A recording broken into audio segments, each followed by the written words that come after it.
Whatever. Fixed.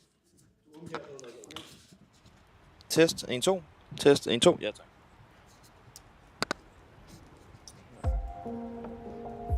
Welcome back from lunch, everybody. Gustav just have a small thing to say, and after that we will give the word to Mr. Mikael Jaeger, and he will present himself. I hope the kebab was good. I really like the kebab. Holger, you will put on the camera up there. Yes. Gustav? Yes. I'll grab this. So thank you for everyone for coming today and listening what Rococo can do and what we're capable of, and enjoying motion capture. I wanted to extend an offer to everybody who's here who may be interested in Rococo as a product to feel free to contact me either on LinkedIn or on my professional email, gustav.jakobsen, Jakobsen with a K, at rococo.com, and get 10% on any single product or on the full performance capture bundle.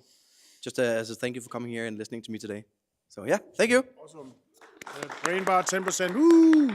And then I will present my good friend and colleague Mikael Jaeger, who is really good at working in Unreal, but also have done quite a lot of Mocap. And I did, yeah. Take it away. Thank you. So, hello everybody and out there online. My name is Mikael Jaeger. I'm a virtual production supervisor with a specialty within the virtual production toolset in Unreal, which is sort of like motion capture, in-camera VFX, so the big LED walls, like the Mandalorian style stuff. Previsualization for film and games, mostly within the cinematic spectrum. And I'm going to talk about this volume. What is the difference between optical mocap and the suit you've just seen with Rococo, which is the inertial suits.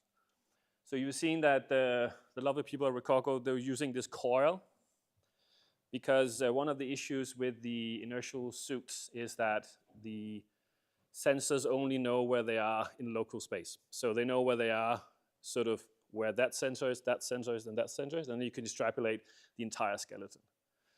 The thing about Rococo and inertial suits like Rococo and Xsense is that it doesn't know where it is in 3D space. So it has no idea where the floor is. You can make a lot of stuff and clever coding, as they do, to say, okay, I think the floor is here. As you saw that, when you record it, afterwards you can go in and see where your foot contact to the floor is. And then you can fix that. One of the issues with inertial suits is drifting. So these sensors, like your iPhone, when you walk around town, it might be precise to within, let's say, a couple of meters. But if you stand still, and you could see yourself on a map, you might all of a sudden stand 2 meters to the left because it's not a true positioning system. It's a sort of extrapolation on position. So in terms of how far does this sensor move, it's going to give you an approximate idea of where you are. So if I had a Rococo suit on and I would stand here, and I will literally just be standing here for half an hour, and then walk away, I will never be able to come back to the same spot because the suit would have been drifting. Now, they're trying to fix this really hard because it's, of course, longer takes can be an issue. So one of the biggest differences is that when you have an optical system like this, and this is a Qualisys system, and you can see that we have this volume that is like approximately 10 times 10 meters. And you can see all the cameras around, there's a light on. Each of these cameras is an infrared camera. And what it does is it literally looks at this space, and they are wide angle lenses, so they will have an overlap in coverage. And what that does is means that if I have, I need a dot. Give me a dot. If I have one of these, which is it's just a soft ball with a sort of a coating on it that makes it fluorescent for the cameras. What this does is that if I hold this in space, all these cameras will see it. And if 3 of these cameras can see it, I can triangulate whether this is space. This type of optical motion capture system comes from life science. So in the beginning, of the dawn of this motion capture industry, this was used to be able to see how good you swing a golf club, or do you have a bad knee or hip? Because what this is a millimeter precise. So these cameras will see this down to sort of like 0.02 millimeters at the location where it is. So it will always be the most precise form of tracking, but it requires you to have a camera system. So when I have this dot, should I hold it still so you can, do you want to do it again? Do you want to, yeah, there we go. Can you put the rays on? So you see, this is the tracking volume, and you can see how this is literally covering this space. And the reason for that is that now I'm holding one dot here, and this will do nothing on its own, right? It's like this is the dot in space. I can give this a name called lonely dot number 1, and it will just, you can track it and can run around and go like, this is great. But in order to get this to work, what we do is that we have I can describe it as a sort of like, it's bone definition list or skeleton definition list. Because I can take this, and if I put this on our lovely Mocap actor here, as you can see, these are the same dots, right? But in order to say, okay, Rococo has the skeleton built into the suit in terms of it knows that this is the arm, this is the elbow, this is the wrist, this is the hand, Here we just have dots on a Velcro suit. But we have a lot of dots. I think it's 57, right, Alan? Is it 57? So extended marker set. Now, what this is doing is literally just dots. Now you can see here, we skipped ahead a little bit because we actually created the definition where the bones will go. But these dots is the guide to create a skeleton. So the system knows where each one of these are, and each of them has a name, as you can see on the right side here. There's an elbow, there's a clavicle, there's a shoulder, there's a pelvis. This is a definition that is created from, excuse me, the software as a biped humanistic character. 2 legs, 2 arms, and so forth. And what we can do is like once we put this on in this configuration, and a lot of them is like, sorry, the other way. Yeah, there we go. This way, and bend this arm. For example, here the elbow, this is sitting at a specific location, which is one of the most important sort of bones, which is the elbow bone. It's like where is the rotation of the elbow? So that's an anatomically correct position. So these are like, we call it hero markers that says, okay, there's one here, there's like a few of them there's on the knee as well, so we know where the bone is bending correctly. I can't remember how many, I think there's like 12, there has to be on for us to say, okay, that's where the leg is, the arm, and so forth. The rest is like helper markers to make sure that when we create the skeleton, that the bones is connected correctly, so the elbow is not connected to the hip bone and so forth. I guess you all know that song, right? But what that does is that we have this definition of the character now. And can you do a T-pose? So what we do is that we place our actor in the middle of the volume. We have what's called the 000 point, which you can see on the floor. There's these X, Y sets. And that's literally the center of the volume. What's that? Okay, I'm being moved. Okay. So that's the middle of the volume, and we put him in this thing what's called a T-pose. So the T-pose is the most optimal position you can stand in when calibrating the system because you're not hiding any dots. You can see dots down the side of the body. You can see all the dots on the hands. And then what we do is like we create this one here. So this is a calibrated skeleton. And can you move around, please? So just walk around the stage. So now you can see that we have this skeleton definition. And this is our character. And what this is like, this is a 1-to-1 scale. So this is I forgot your name again, Martin. Martin, it was Martin, yeah, sorry. But Martin is a certain height. How tall are you? 176. 76. So this marker set is 176. It is super precise. It is so precise that, if Martin had a bad elbow, you'll be able to see it on this. Oh, can I tell a story? Yes, of course. It is actually just a little story. NBA in the US have bought this system for the next 5 years. Quality is very happy. And what they use it for is I think every month, they do a tracking of every sports person. So they can measure, even before the sports person has a bad shoulder, they can measure that the shoulder is hanging a little because your body is compensating. So insurance-wise and training-wise, they use it. It's quite precise. And the idea of coming from life sciences, it is super precise. And not to dish the inertial sensor suits, but you are kind of working a little bit against the technology because the technology is not precise. So if you want to do what we call performance capture, which is I call everything motion capture, performance capture, because you are a performer performing a role as a character. This suit can see, if you can literally tell if this actor is out of character or not. It's that precise. So you can see that the shoulders are like a little bit down. Now he's on his break now, right? And then if he goes into character, you can sort of go, oh, we're in character now. And the inertial suits are very good for like, you know, a lot of action. It's a huge space. You can run around. You don't need a tracking volume. So Rococo, if you're doing pre-visualization for film and you have a scene where you have to run over a field, you know, I would choose that one because, you know, otherwise you need this volume times whatever. Because, can you try and walk out? Because if you walk out of the volume, keep going, keep going, keep going, keep going, it disappears, right? So it's like, but try and come back in. But the minute you're inside the volume, bonk, here we go, right? So you can do like a run-in, but you are literally limited to this 10 by 10 meter stage. So this is the character, and now we are we calibrated, we make sure that the bone's looking okay, and this is how we would see the takes. So if you want to do a take, this is how we will see it, and it gives us an extremely good idea of if things are breaking or not. So if I would start to sort of, you know, you can see now one dot sort of goes away. If I start, you know, covering other things, you know, the system is quite clever, but you can see there's actually some issues there going on with the clavicle bone, right? And that's because, you know, it looks at the whole skeleton and says, oh, do I have all my dots? Do I have the shoulder, the elbow, the knee? And if it starts falling apart, then it will do its best to keep it. But the cool thing about this system as well is that the cleanup tools in this one is like, you have to be like a super nerd to use, but they're really, really thorough.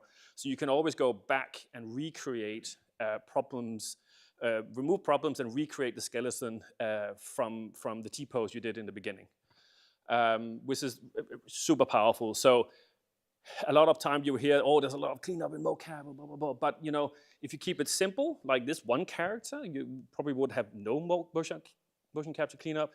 If you have like 5 people in a pile, maybe you would.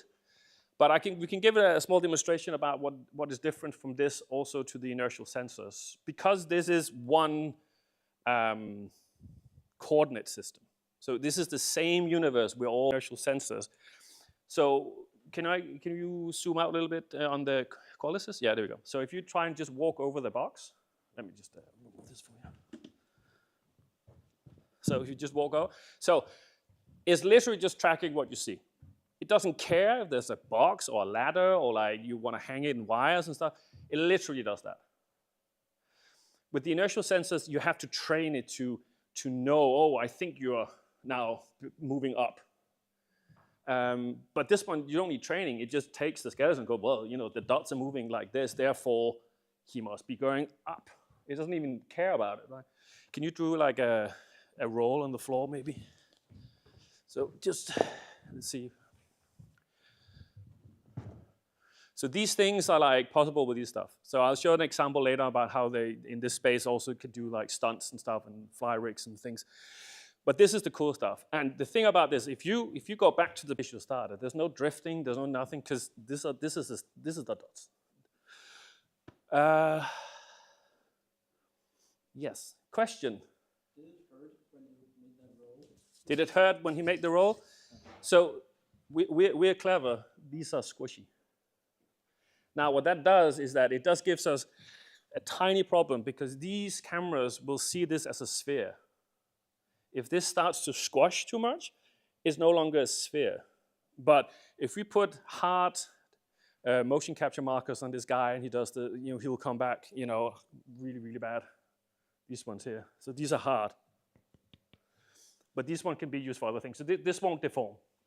But to spare the life of our lovely actors, we do this because it's just nicer, right? Like this is a massage you don't really want for 10 hours a day, you know. So the other things we can do with this, thank you very much, is, you know, we can introduce props to the space. So here is just a box. This is the thing. It has 4 dots on it, and you can see I now have a box. So the thing about this is like if you try to do this with inertial sensors, you might have a Vive tracker or some other tracking system, but that's two different coordinate systems. And how do you then, make that work? It's a little bit hard to do. But in this one, try and pick it up. It's just one-to-one because it's just dots in the same space. And this one, it's like you can do all sorts of things with it. We've done sword and shield fights and stuff like that. So props, not a problem at all. And it doesn't really matter how you turn it because we have coverage everywhere. So the whole volume is covered in cameras. So the cool thing about that is like, if you wanted to do a virtual camera in the same space, 4 dots, iPad, cage. I have a virtual production system. This can talk to Unreal's virtual camera system, so we can live stream this into the same. And when I point the camera, Martin, that I'm pointing at him, it's the same coordinate system. So it's a one-to-one relationship, which is really cool. Really, really cool. Because then you can start, you could even do, I like the methodology of, shooting all the mocap first, and then go back in with a VCam afterwards. I can send all the actors home. I don't need them. But I can shoot the camera. Or if you really want to, you can shoot the same thing in a day. If I try to do this with some of the inertial systems, those two tracking systems talking to each other would always slide. So I would go like this and go, oh shit, I need to go.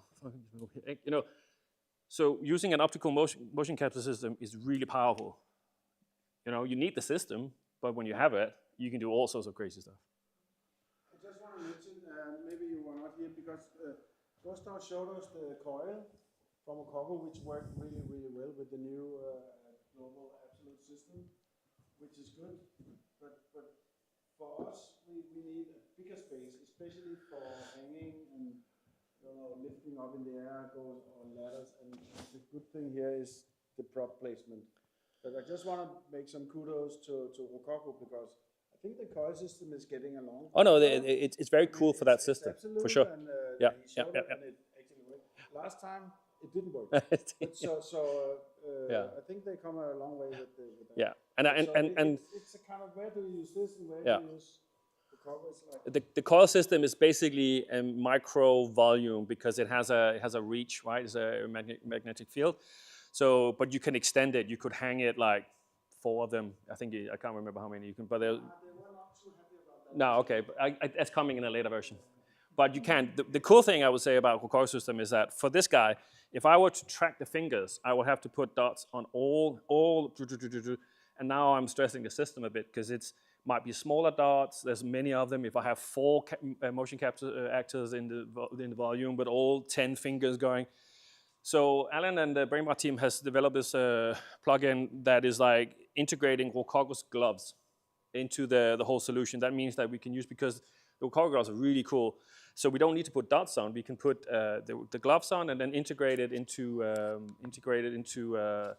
system, and then it will work instead of putting dots on. So that helps us a little bit. Yeah, question? How many dots can the system do? It's a little like saying how long is a piece of string. You have to test it, right? You have to go, because these are 57 dots, right? But when this system can do like 5, 6, 7 people like this. If you put more dots on, it will go, okay, more dots, more dots, more dots. And at some point you will go, oh, hang on a minute. It's like, because it's like how much can you do? It's a testing. But I will say like very comfortably we could do easily 4 or 5 people like this with props. Very comfortable. It depends on the cameras and how many frames per second and stuff. On Avatar, we had 100 cameras, and we could track 20 characters on set in like 10 times the size. Yeah. Here we have 32 cameras. It's meant that we can track 4 people. We haven't actually tried it, but yeah. We tried on Friday, we tried 2 people that were hogging, no problem. Yeah. It was just working, and it was pretty cool. So what I really like about this system is that you can really get into acting the characters out, because it is so precise that you can really do it. I mean, some of you might have to ape school to learn how to perform with these extenders. Alex will know what I'm talking about. He's very versed in these things. But the fact that you can do that, and you can be the monkey in you, right? It's like that's super powerful, right? And I have a small example if you want to play or just on the screen. Yeah.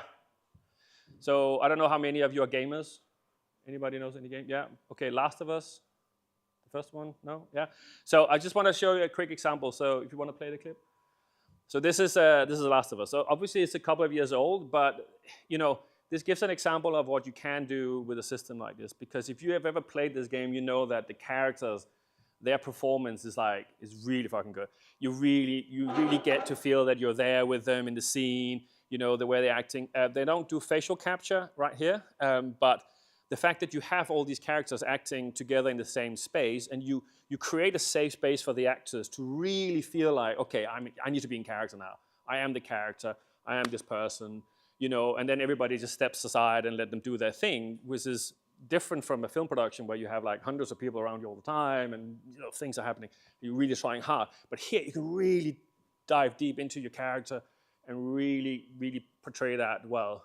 And it's about the little things like how are you standing?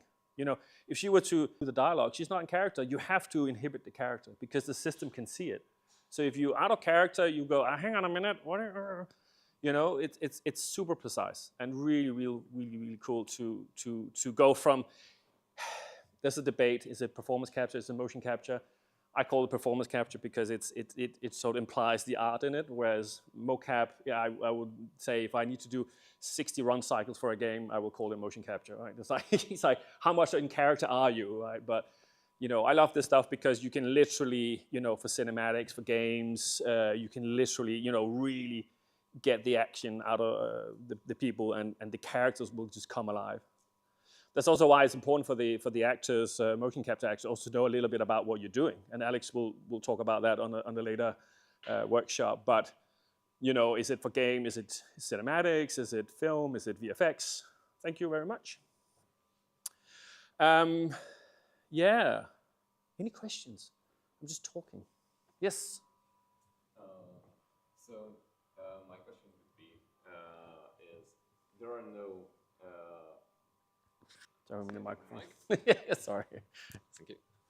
So, since these dots are they're not numbered as such, I presume the software interpolates their overall position compared to each other to know what sort of object it's. Can you bring up the label list? So actually, they are labeled. They are numbered. Okay. They have a specific function, and we're always dealing with a thing here where we're swapping labels. Mm-hmm. So if you try and do this.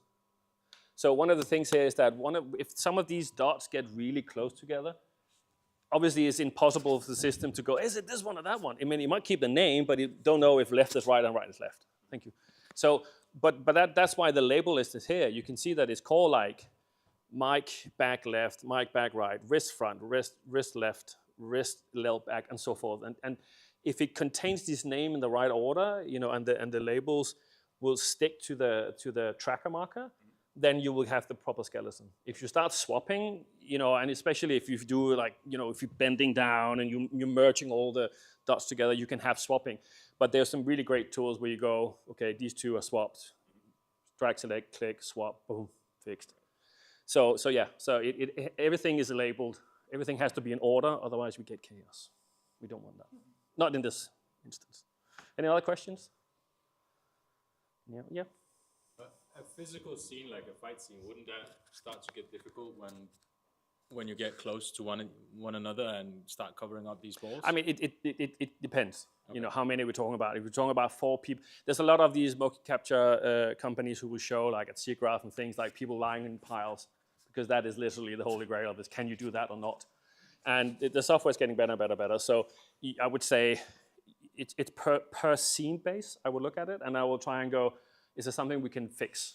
Can we, because you can move these cameras, they don't have to be in this constellation. This is a sort of, let's say, a general setup. But you could have all the dots just around here. If you really want a high end and you can't miss a beat, you can put these cameras differently for that specific scene, right? So, yeah. Yeah, no, I just wanted to add to that also. One of the ways around that is that you can, because it's motion capture, you can you can separate the fighting characters from each other. Yeah. And you can punch the air, and the person can react to it, and then you can just later on slide them back. Yeah, exactly. You can move them. We did one scene where somebody has to with a sword hit out after Alex, and for health and safety reasons, I don't want him in the way of that. So we just sort of split it out, because obviously this is all data, right? It's like it just comes out as whatever data you wanted, an FBX, an BHV, or whatever you wanted, and then you can move it in post later if you wanted to. Yeah. So that's a good point. Very good point. Can we switch to the Unreal, the MetaHuman? I don't know if we need to do a thing there. So just to touch a bit about the connection into Unreal. So we can stream this like Rococo can. We can stream this live into the network, and then we can pick it up in Unreal. And this is just a MetaHuman character, which is, if you don't know, this is Unreal's easy to use, near realistic, humanistic characters, which are really good. So there's a whole editor you can create, and you can scan your own face and make yourself a MetaHuman and stuff. It's really, really fucking powerful. So if you want to walk around a bit, do a little bit of walk over the box and stuff. So this is one-to-one. And what's interesting here is that Martin's height and this MetaHuman character might not match. So this MetaHuman character might be 2 meters tall. Right? And this is a thing that comes into effect when you have creatures with different arm length. So because this system is streaming one-to-one, that means that if I need to put Martin on a monkey from Planet of the Apes, for example, who has a completely different size of skeleton, the cool thing about that is that either you can do a little bit of live retargeting within the Qual Assist system, or you could also just export it and people can do it in Maya or whatever, Motion Builder and stuff. But Unreal has these really cool tools where you can live retarget. I don't have an example today for this, but we will touch on it later in the workshops. But basically, since Martin's arm is this length, if I were to put this on the skeleton that has shorter arms, it will literally just stretch it. There would be issues. The stride length will be different. But what we can do in Unreal is that we can take that data, say, take this data, put it on this skeleton live, so you can use this for previsualization or whatever you want, like a creature that's like a fucking troll that's like 8 feet tall, or a little gnome characters running around, or a mouse or something like that. So it means that the data gets translated into that character. Therefore, the character will take the right size steps and stuff. Because otherwise, if you walk around like this, the mouse will go it will go across the stage like really fast, right? So that's a really powerful tool set, and that's why I think Unreal for me is like, I use that as a cleanup tool. Taking the motion capture data, I can clean it up, I can fix things, I can export it out to an FBX and put it in Unity if I wanted to. It's a really powerful tool set, and we will touch upon that in other workshops. But what we could do here as well, and we haven't done it here, but we could take this box and put it in, and it will be a one-to-one prop. It could be a sword, a torchlight. It could be whatever you wanted to make it. We could also do facial capture. And just as an example, we're not going to do it today, but this is the really awesome Rococo head mount, which is basically, this is for an iPhone. You can put your iPhone in here, and then you can put this on the actor. We can put the dots on the side, so we still get the thing. And then we can live stream his facial movements onto the MetaHuman live as well. And the cool thing about that is that the MetaHuman has this tool set called MetaHuman Animator, which is basically a new way of doing it where you can get really precise facial capture, because facial capture is really hard to get right. It's really hard to work with. There's a lot of cleanup normally, but on the MetaHuman skeleton, it just works so fantastically good. Do you know Senua Hellblade 2? No? You should go and check out the game. It's from Ninja Theory, and they're using the whole MetaHuman system. If you look at that game, it's literally like watching a film when you play it, because the facial animation is stunningly good. And that's using the MetaHuman Animator toolset and some of these things. I just want to show the new Rococo thing. I thought this was the new one. I'm behind. Oh no. So I will make this one. Oh yeah, with the camera. Yeah. Already. Yeah. And a small light ring.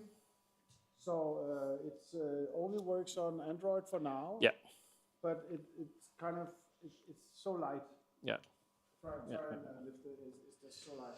Because the problem is that when you have an actor with a lot of stuff on, after half an hour, I have a headache. It's a lot of stuff and batteries and that solution is pretty neat, I think. Yeah. Yeah, I mean, like the whole tool set of all the hardware is there's a lot of stuff, and you can have a pouch with microphones and headgear and batteries and stuff. So, you know, you look like a combat soldier going into action.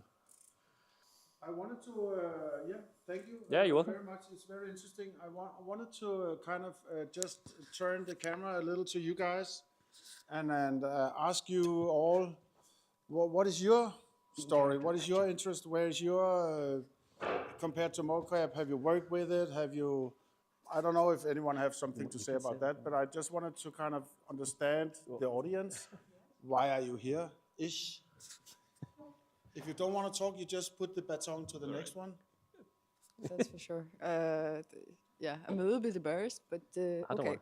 So I came from the video editing background, but video editing was not enough.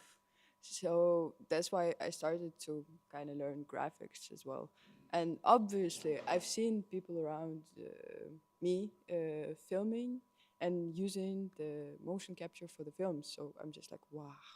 So that's You why wanna know basically. more. Yeah. That's But awesome. yeah, it's also like I work in advertisement, and yeah, well, if we can say like that, I have a dream to work with the I don't know cyber sport companies where they making an advertisement for their products and including the human being and 3D characters. So, and I think it can be useful technology for that. So. Very nice. Sounds interesting. You don't have to talk. If you don't have anything to say, just pass it on. You Okay. just- No, actually, my Sorry. That's all right. No, it's great. It's good to hear. apologies if I'm not phrasing my question correctly, but we work with real-time virtual live productions, and one thing that I'm considering is like the use case of these tracking markers. Now, we wouldn't, since most of our clients are corporate type of clients, been able to rig people up with a suit like this. But I'm also thinking, do we really need to?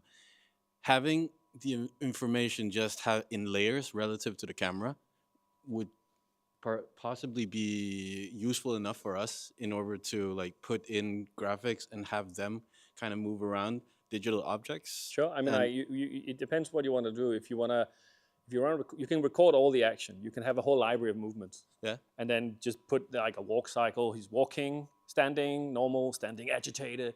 I'm waving, thinking you know, as a library. specifically maybe giving him some kind of pen that has a tracking marker, and then him interactively being able to That's possible. draw something in the virtual space. No, but you can. So it's like the system is data, right? You know, if you pass it through Unreal, which is a game engine, whatever Unreal can do, you can do.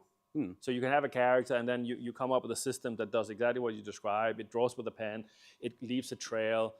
And then what you can do is to stream that out live on YouTube. Yeah. For example, from inside Unreal Engine. No problem. Yeah. People do it all the time. So one thing that like you mentioned that all these cameras overlap. Yeah. How few cameras could you possibly do this with and get by with something like drawing interactively in a space? For this, if you have one character with this, we could do like a smaller marker set.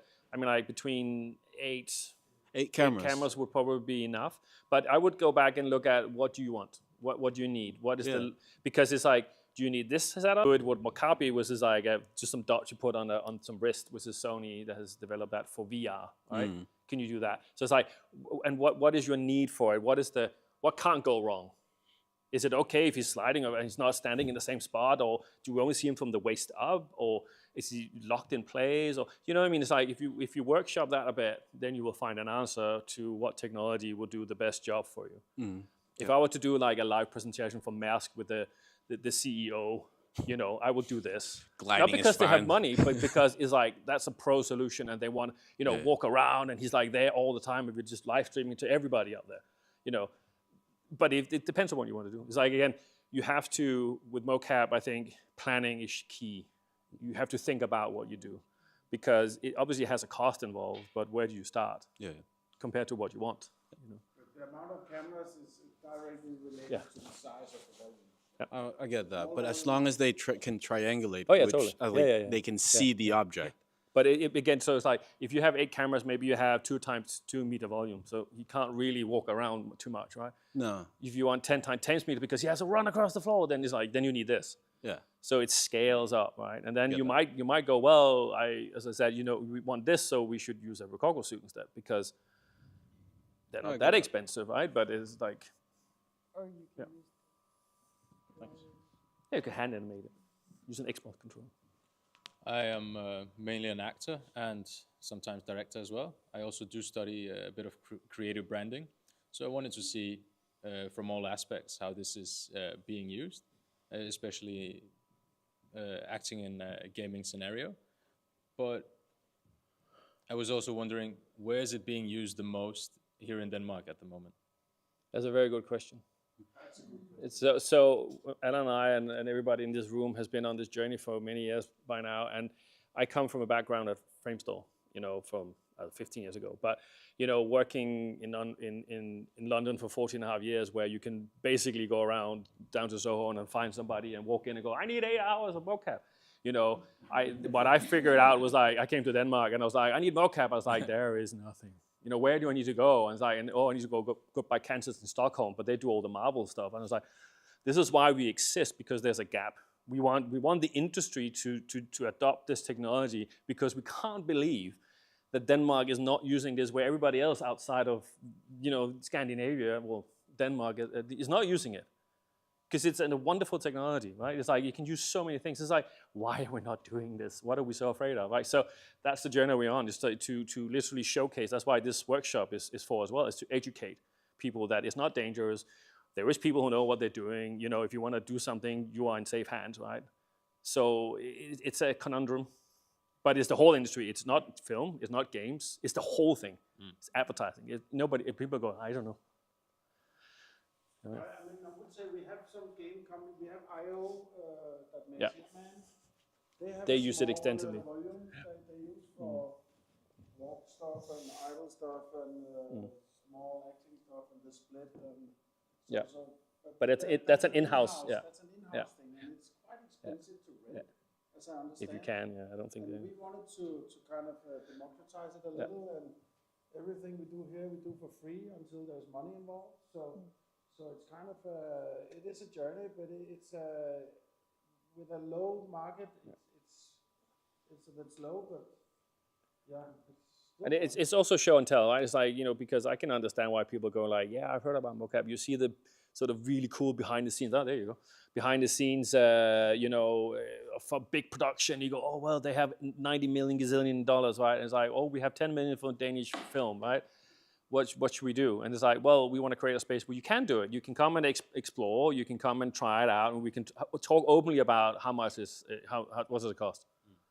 Because I think we want to demystify this a lot. It's like, what is it? But it's also educating people to go, this is good for that. This is good for, and here you should definitely use it, right? I mean, we worked with Bacon X on the Magnum commercial, where they have this funny idea that, the Magnum ice cream is not available in metaverse. So we started with a metahuman walking around, and they used mocap. And that was really interesting, because everybody was going like, oh, that's really cool. You can, because once you're in the suit and you go action, that is 1-to-1. If it takes 2 minutes for the actors to do the scene, it's 2 minutes, right? So you can imagine, okay, I have a 10-minute scene. You need to cut it maybe up in 4, but how much can you do a day then? Well, if you're 8 hours working for the actor, maybe, depending on how tough it is a stunt, is it, but 8 hours in mocap, that's a lot, right? It's like, are you doing a 90-minute film? But of course, it comes to planning. A lot of it is planned in shots, but once you're going, right? There's no. It's quite effective. Yeah, it's very effective. Hope that answers your question. Sorry, I talk a lot. So. I'm mostly here as an actor. I also do dance and just started doing stunts. And I'm just here to learn more. I think it's so interesting, and I would love in the future to be a mocap actor. And yeah, it's just really, really interesting. And I also love gaming. So maybe one day be a part of making a game would be amazing. That sounds awesome. Yeah, for sure. I mean, I think that especially Unreal there's an Unreal meetup this Thursday. Especially with the use of Unreal is starting to be more used in Denmark for games, raw power games, Bifrost games. There's a lot of game companies. And, you know, mocap for games, for me, seems like it fits so well together. It fits so well together, right? So I think that, and that's what it's being, I think, mostly used for on a big scale, right? So I mean, we would love to see the same. That's so it's like we're on the same. Oh, you have already? Okay, that's good. Because he's the guy who knows how it feels like to be sort of almost like the first going, hello, right? It's like, can we do this, right? So that's awesome. But can I just point the direction to? He's still there. Yeah. No, that does. It's still working. It's quite robust and it's quite stable, and it's like this the rest of the week, meaning it's quite effective. So Oh no. Because you can turn this on in 1 minute, and then it works. And Let's try something. that's quite good for Physics. It's very good for physics.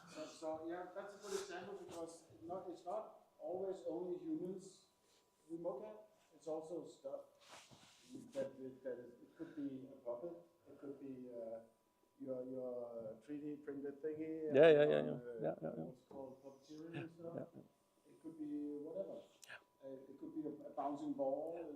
You need a bouncing ball in your game. How do you do that? Well, you can come here and make a bouncing ball. Pretty easy. So it's kind of versatile. And then also, if we open up to the stunt story, it's getting interesting because then you can. We have a clip of what happens when you do when you rig up a stunt person. Now that we are talking about stunts, somewhere we're working on it. Oh, it's on the. We need to change the monitor. What happens if you put the box on your head while it does that? Does it affect? Well, we can try in a minute. But let's just have a look. So this is basically in a rig, stunt rig, right? And this is just to show. I mean, I really love Mocap, and I think they have done a super job in Denmark. Oh, for sure. Doing this thing. It has been a long journey for them. But they cannot hang in the air. No. They simply can't. So we wanted to show what is the really thing with optical that is really interesting. And of course, she's quite trained, Sophia there. It takes This is not easy to do. No. Physically.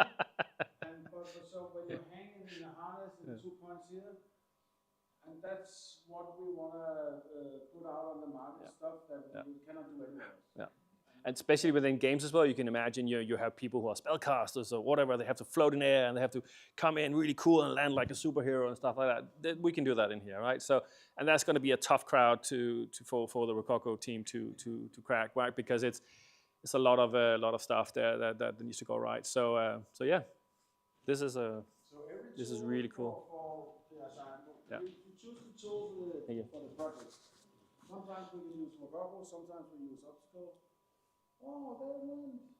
Can you go back to the Qualisys view? Can we go back to the Qualisys view? Thank you. So we just had a question there's about like what happens if you put the box on your head and try it, and then take it off again. I mean. So just try and do it again, please, Martin. So up here in the corner, you see the markers not being tracked. Yeah. Now the head level, the head top, the head front, and box 1 is not tracked. But the system, because it's like the system literally sort of constantly looks at the skeleton and going, am I okay? Am I okay? I'm okay.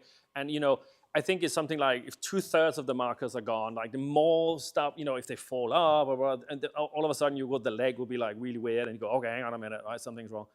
But the cool thing about it is that if you have a T-pose in the beginning and things like that, you can actually go back and recreate it in post. So even if these markers are gone and you say, but I need to see those markers, we can recreate it in as a cleanup session, right? In a cleanup session. But I mean, if it works, right? And that's the cool thing about the Qualisys system as well, is like it constantly looks at itself and going, am I doing it okay? Right? Like even with because if I go over and hit one of these cameras, rotate this thing, it's going to go, oh, wait, hang on a minute, what happened to the volume? Because maybe the volume is not the same as it just was 2 seconds ago, but it has this sort of continuous calibration that if you just knock it or it vibrates or anything, it will just fix itself to a certain degree. if I go and take 2 cameras out, it might go, hang on a minute, right? Because you ruin the entire sort of setup. What's the white flickering dot? So this is actually because it thinks it's seeing a dot. If nobody has reflective shoes on, no. So there's some of these sneakers that has like really high reflective shoes, and if you walk across, you can actually see it, like even if I have my watch on. So it thinks it's seeing a dot, but because it's not attached to anything. Yeah. So you can this one you can see if I woo. Actually, there's a little vibe because these lights are Mercury. mercury. And it contains IR, infrared light. These ones. So everything that is a reflection It would be dot. And that's kind of annoying. So one day when we will place lights up here, actually Philips Hue panels that doesn't contain IR light, and that will make all the the dead dots disappear. But it's quite robust because it doesn't really matter. No. It's just dots that we don't use. I mean, So can you just pull out the untracked, the unnamed markers? The red one up here. Can you press the red list? That one, yeah. There you go. So you see here all the markers being tracked. That doesn't have a name or a place to stay. But I mean, what we normally do is we make sure that the volume is clean of what shouldn't be there because we want the best possible solve for the skeleton, right? But it's just it is, yeah. So can we show the video view of the skeleton overlay? That's actually really interesting. So as you just saw before, we had this all these cameras, right? And that's literally the cameras that is you can see from the point of view of the camera what's going on. This is a special camera where you literally have the skeleton overlay on it. So this is a mix of real world and then the skeleton solve. And this is really good because if you want to, what is going on, right? This is a witness cam and we can record this. So for the post-production people, we can literally go and say, okay, this is what happened during the take. Because did the arm go like this or did it go like that, right? So it's an amazing thing to have because it looks quite freaky, but it's like, you have a skeleton, woo.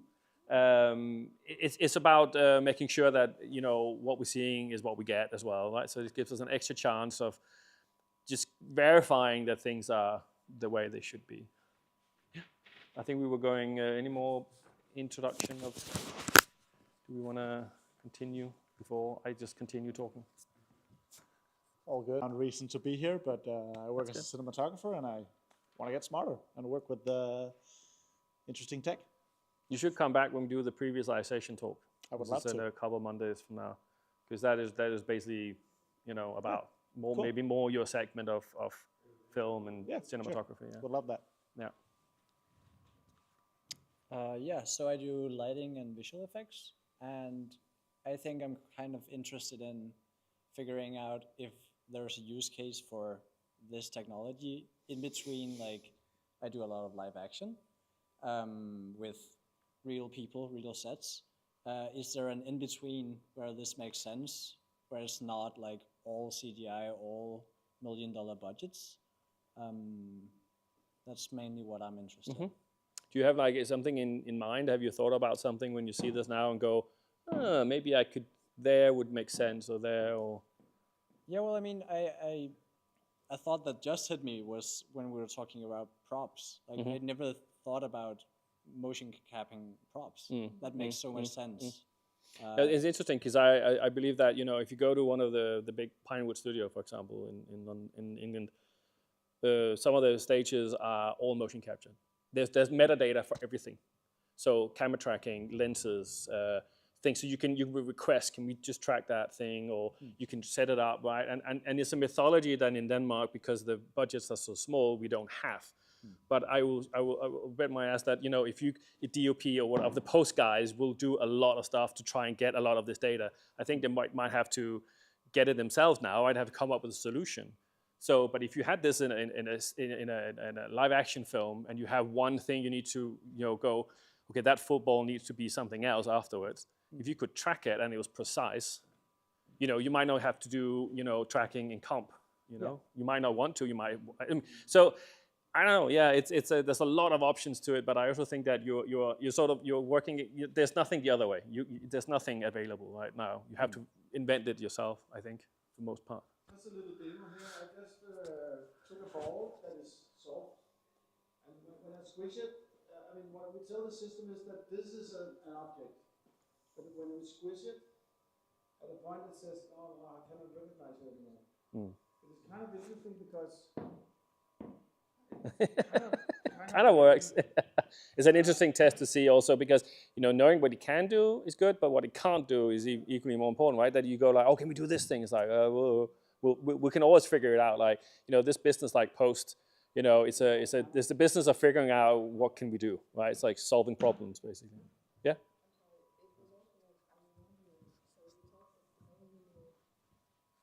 Just a microphone, sorry. Every time you give me that scene, I'm starting to feel a little bit more nervous. Yeah.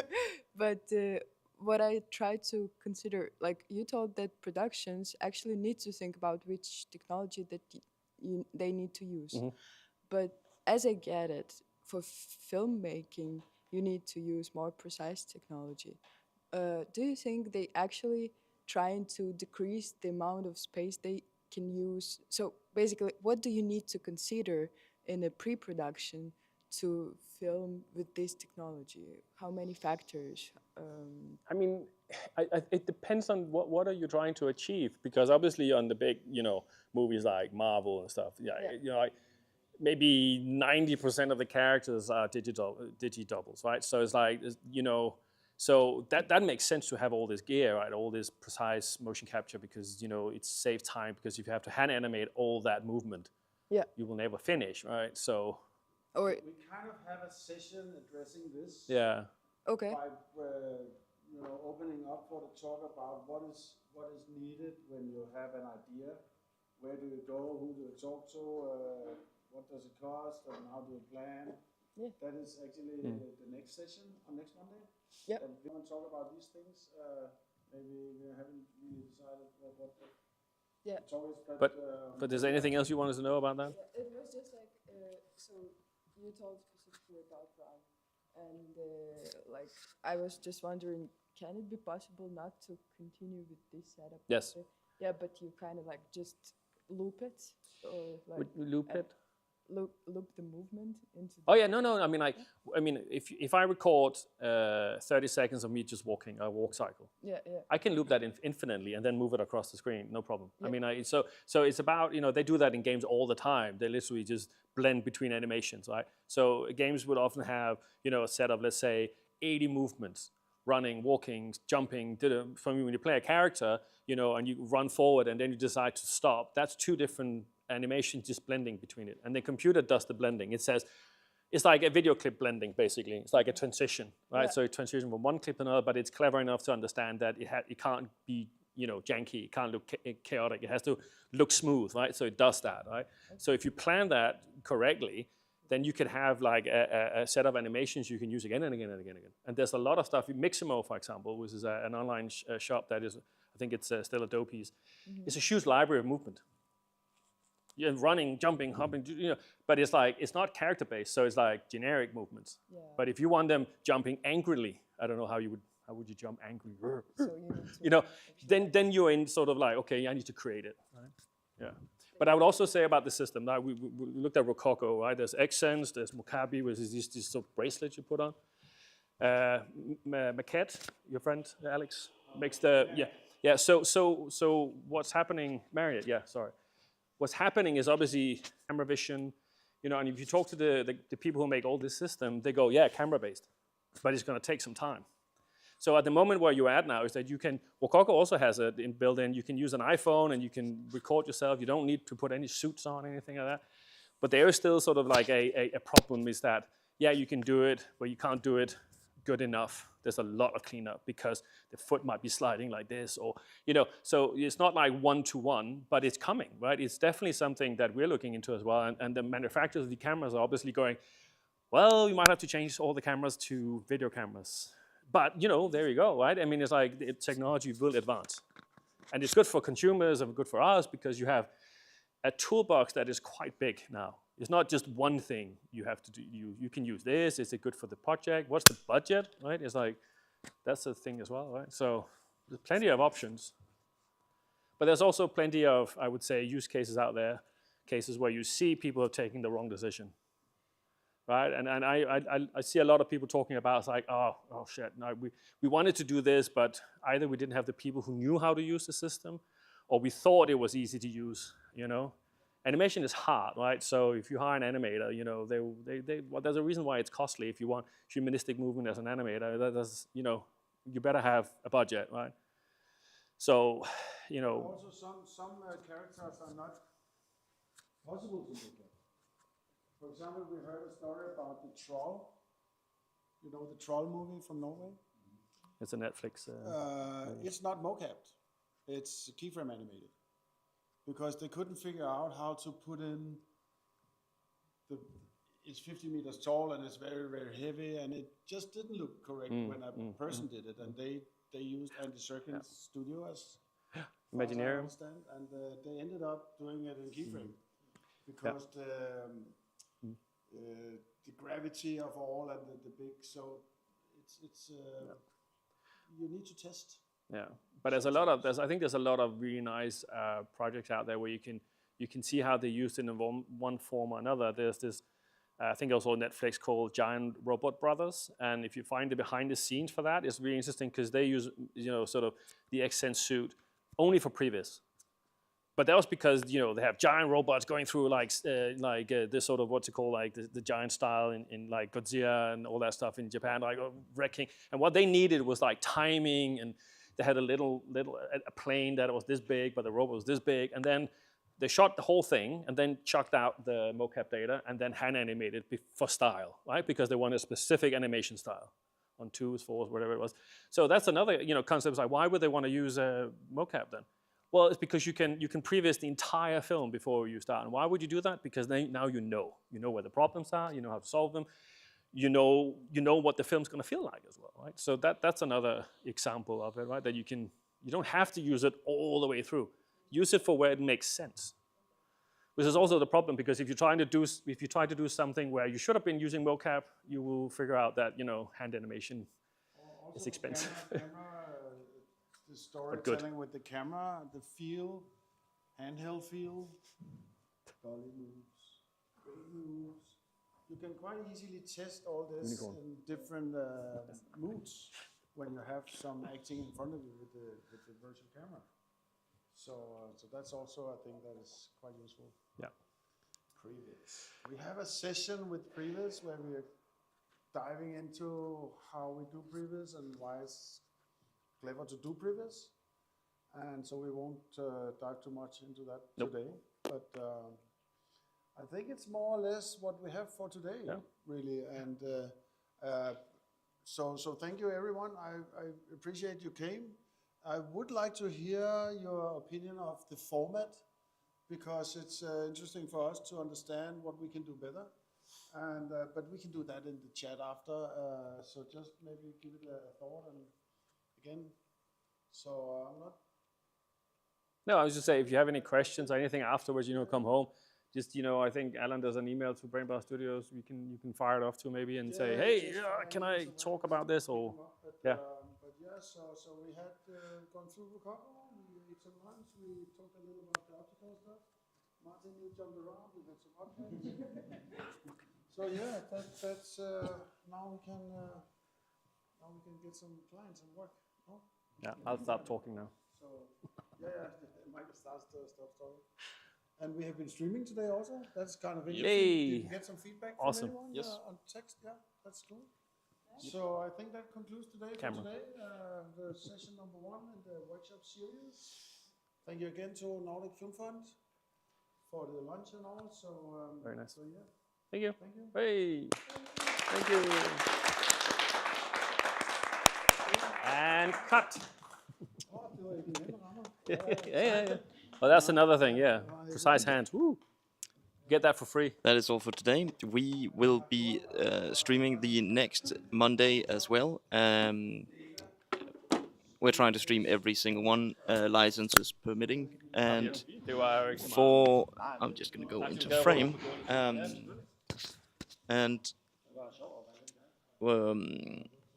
what should we call it? Yeah, that's all for today. We ran out of time, so we didn't do our character design and FOSS ideology part, which is part of introducing Brainbar, but we'll probably get around to that at one of the other ones, or otherwise look at our website, brainbarstudio.com, where we have some more information about what we do here and the basis for everything. So thank you to everyone for watching. Thank you for everyone who have been here. Thanks to our speakers, Rokago, Gustav, Mikael Jaeger, Mikael Jaeger, and Simon Carfest. And see you again next time. Thank you.